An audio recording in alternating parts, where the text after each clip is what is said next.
ይከሰታሉ። ብዙ ነገሮች እናደርጋለን። ስለዚህ በዚህ በሚያደርገው ስራ በሚሰራው ስራ ተነሳ ግን በሄደበት ቦታ ላይ በተከበረበት ቦታ ላይ በረከትን ለማግኘት ፈለገች።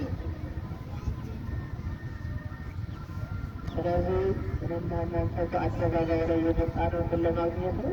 በረከትን ለማግኘት ነው።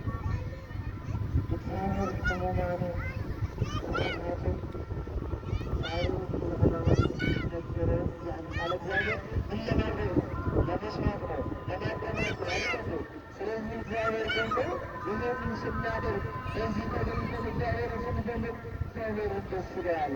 እኛም ደግሞ ከበሽታችን እንድናለን።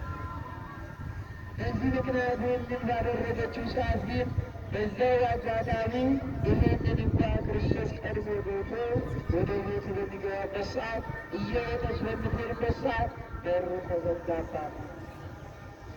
ተዘጋባት። እሷ ግን ከልባ እየሮጠች ነበረ፣ እየፈለገችው ነበረ። በሩ ከተዘጋ በኋላ ግን አዘነች፣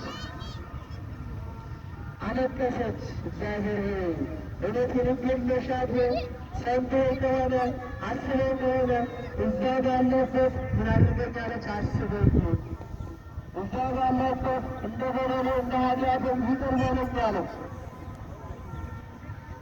በሩ በተዘጋበት ሰዓት እያዘነች እያለቀሰች እግዚአብሔር መልእክት ላከ።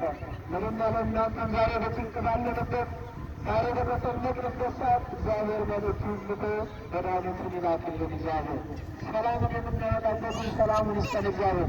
ስለዚህ ባለቀሰችበት ሰዓት በእንዲሁነት ተጠምቶ በተቀመጠበት ሰዓት እሱ ምን አለ? እግዚአብሔር ስለወዳ ነው። እግዚአብሔር አንግት ተዘጋውን በር ይሄ የምድር ወገኖች